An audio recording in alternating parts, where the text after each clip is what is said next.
में पढ़ेंगे। पासा 6 सतह वाली एक त्रिविमीय आकृति,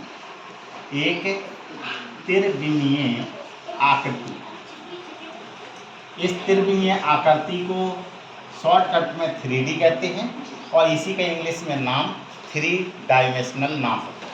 ठीक है, तो पासा में क्या होता है कि यदि 6 सतह बराबर हो जाती हैं तो उस सतह का नाम घन हो जाता है।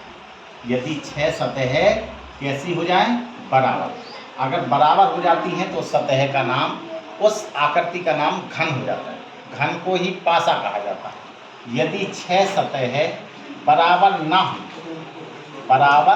हो तो वो आकृति बेटा आपकी घनाभ बन जाती है। तो आप सीधे से आप चलते हैं कि पासा का बेटा जो अध्ययन है वो हम 3 रूपों में करते हैं। इसको 3 भागों में बांटेंगे और इसका अध्ययन करेंगे। पहला जो आपका पासा इस रूप में होगा, इसको हम कहते हैं one surface common dice. One surface common dice, इसको बेटा कहते हैं एक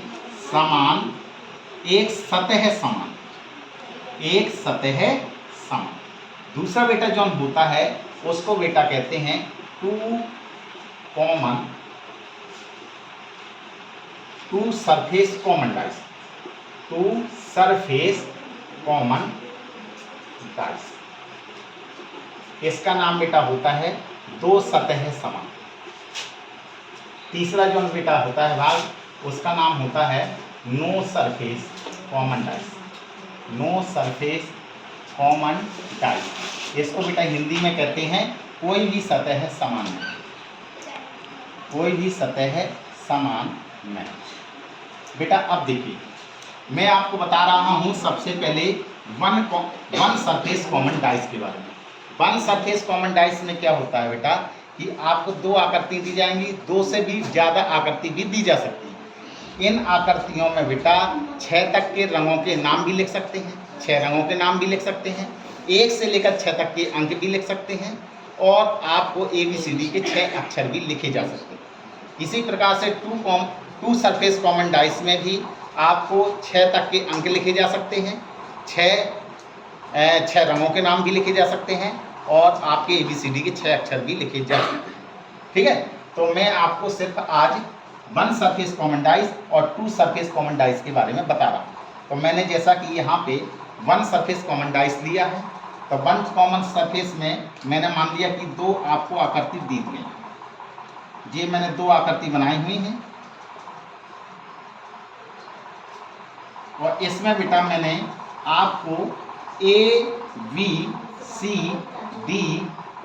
और F, ए अंग्रेजी वर्णमाला के 6 अक्षर लिखे हुए। ए लिखा हुआ है ए मैंने बी लिखा, ए मैंने सी लिखा, ए मैंने डी लिखा और यहाँ पर बेटा मैंने एफ लिख दिया और यहाँ पर बेटा मैंने मान लिया कि ए हो गया, बी हो गया, सी हो गया और डी हो गया, एफ हो गया और यहाँ पे बेटा मैंने डी लिखा।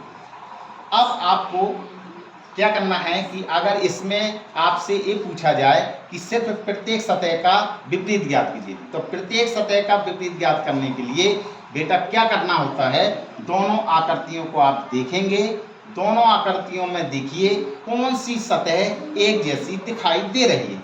जो सतह बेटा एक जैसी दिखाई दे, आप देख रहे हैं दोनों आकृतियों में AB और AB एक जैसा दिखाई दे रहा है, तो जो बेटा एक जैसा दिखाई दे उसको हम बेटा कॉमन सतह कहेंगे। जो एक जैसा दिखाई दे उसको बेटा क्या कहना है, कॉमन सतह कहना।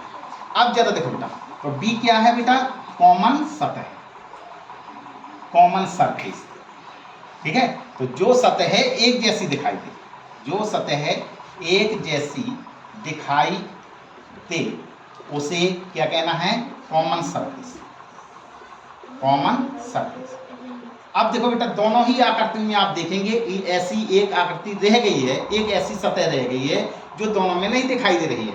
तो कौन सी सतह है वो आपकी कौन सी सतह है, जो ई को हम बेटा क्या कहते हैं, हिडन सरफेस। क्या कहते हैं, हिडन सरफेस। जो आकृति दिखाई ना दे, इसको बेटा छुपी हुई आकृति भी कहते हैं।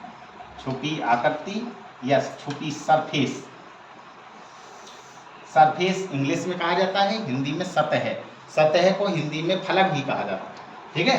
छुपी सतह भी कह सकता है या आपको अदृश्य सतह भी कह सकता है, अदृश्य सतह। अब बात आती है बेटा कि अगर बेटा कभी भी आपको विपरीत निकालना हो तो सीधी सी बात आपको ये है कि दोनों आकृतियों में आप देखेंगे जो सतह समान हो उस सतह से आप बेटा सुई की दिशा में घूम जाएंगे। जो सतह आपको समान हो उस सतह से आप सुई की दिशा में घूम जाएंगे।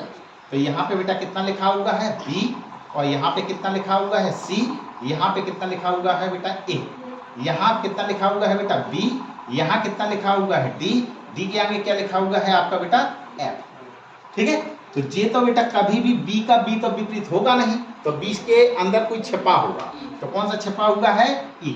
इसका मतलब है B का विपरीत कौन सा हो गया E, और E का विपरीत कौन सा हो गया B, और C का विपरीत कौन सा होगा D, और D का विपरीत कौन सा हो गया C। A का विपरीत F और F का विपरीत बेटा A। तो इस प्रकार से बेटा अगर हमें किसी भी सतह का विपरीत निकालना है तो आप इस प्रकार से सतह का विपरीत निकाल सकते हैं, ठीक है। वन सरफेस कॉमन सतह में आपका क्या होता है, वन सरफेस कॉमन डाइस है, तो अगर बेटा एक कॉमन है तो एक ही बेटा हिडन सरफेस होता है, ठीक है। अब चलते हैं बेटा टू सरफेस कॉमन डाइस में। टू सरफेस कॉमन डाइस में क्या होता है, इसमें भी बेटा आप ABCD के अक्षर लिख सकते हैं लेकिन 6 ही लिख पाएंगे। आप 1 से 6 तक की गिनती भी लिख सकते हैं और रंगों के नाम भी लिख सकते हैं। जैसे कि मान लिया कि मैंने आपको 2 आकृति ली हुई है, एक आकृति मैंने यहाँ बनाई हुई है और एक आकृति मैंने यहाँ बनाई हुई है, और यहाँ पे मैंने बेटा 1 से 6 तक के अंक लिखे, अंक लिखे। एक लिखा है, 2 लिखा है, 3 लिखा है, 4 लिखा है, 5 लिखा है, 6 लिखा है। मैंने यहाँ पे स्थापित कर दिए 2, 3, ये 4 लिखा बेटा, और यहाँ पे बेटा 3 लिखा, और यहाँ पर बेटा 4 लिखा, और यहाँ पे बेटा 1 लिखा। यहाँ पर बेटा आप देख रहे थे कि वन सरफेस कॉमन डाइस था तो एक ही आपका हिडन सरफेस था। यहाँ पर आपका बेटा क्या है कि अगर 2 कॉमन सरफेस है तो 2 ही हिडन होंगे। तो जो बेटा एक जैसे दिखाई दें उनको कहना है कॉमन सरफेस, और जो ना दिखाई दें उनको कहना है बेटा हिडन सरफेस। तो इन दोनों में बेटा कौन सी दिखाई दे रहे हैं, आप देख रहे होंगे 3 दिख रहा है, 3 दिख रहा है, 4 दिख रहा है, 4 दिख रहा है। इसका मतलब 3 और 4 बेटा जो हैं इनको हम बेटा क्या कहेंगे, कॉमन सरफेस। क्या कहेंगे बेटा, कॉमन सरफेस। अब बेटा हम इन दोनों ही आकृतियों में आप वो देखिए कि जो ना दिखाई दे रहे हैं, तो कौन सी आकृति, कौन सी सतह है जो नहीं दिखाई पड़ रही है। एक आपको 5 नहीं दिखाई दे रहा है और एक आपको बेटा 6 नहीं दिखाई दे रहा है, तो इसको बेटा कहते हैं हिडन सरफेस, हिडन सरफेस। आया बेटा समझ में। अब आपको यहाँ तो ये तो पता चल गया कि कॉमन सरफेस होता है और हिडन सरफेस होता है, लेकिन इन दोनों आकृतियों में आप देखेंगे एक सतह ऐसी भी है कि जो दोनों में से है ही नहीं, ना कॉमन सरफेस और ना ही हिडन सरफेस। तो वो बेटा कौन सी है, एक आपका 2 पड़ रहा है दिखाई और एक आपको बेटा 1 दिखाई पड़ रहा है। तो इसको बेटा 2 जो 1 लिखा हुआ होता है इसको बेटा कहते हैं अननोन सरफेस। क्या नाम होता है बेटा इसका, अननोन सरफेस। इसको कहते हैं अज्ञात सतह, अज्ञात सतह, जो बेटा एक दूसरे के सीधे सीधे विपरीत होते हैं, जो एक दूसरे के सीधे सीधे विपरीत होते हैं, विपरीत होते हैं। तो इसका मतलब है कि 2 इसका विपरीत है 1 का और 1 किसका विपरीत है 2 का। इसका मतलब आपको पता चल गया कि 2 का विपरीत बेटा कौन सा है 1, और 1 का विपरीत कौन सा है बेटा 2।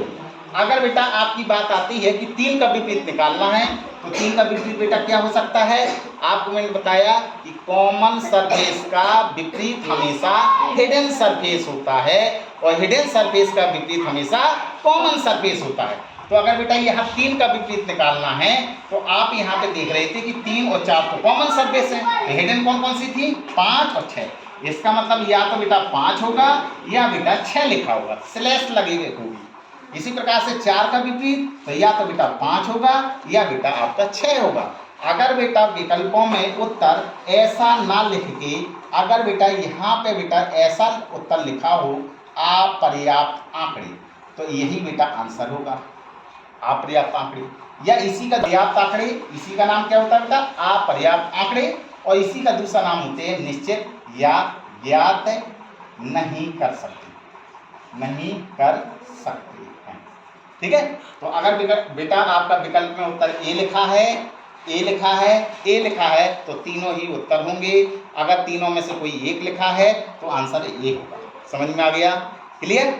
या विकल्प में आपका ए नहीं लिखा, ए लिखा है तो उत्तर जे होगा। तो इस प्रकार से आपने देखा कि वन सरफेस कॉमन डाइस और टू सरफेस कॉमन डाइस में इतना ही अंतर है कि वन सरफेस में एक ही सतह समान होती है, टू सरफेस में दो सतह समान होती हैं। वन सरफेस में एक ही हिडन होता है, टू सरफेस में टू हिडन होते हैं। समझ में आया? वन सरफेस में भी ABCD के 6 अक्षर लिखे जा सकते हैं, 6 रंगों के नाम लिखे जा सकते हैं, और आप 6 अंकों के नाम भी लिख सकते हैं। इसी प्रकार से टू सरफेस में भी ABCD के 6 अक्षर लिखे जा सकते हैं, 6 रंगों के नाम लिखे जा सकते हैं, और 6 रंगों के नाम भी लिख सकते हैं, और 6 अंकों के तक के भी नाम लिख सकते हैं, 1 से 6 तक की गिनती। इस प्रकार से कोई भी दो आकृति दी गई हो और उनका विपरीत निकालना है तो आप ज्ञात कर सकते हैं। Thank you.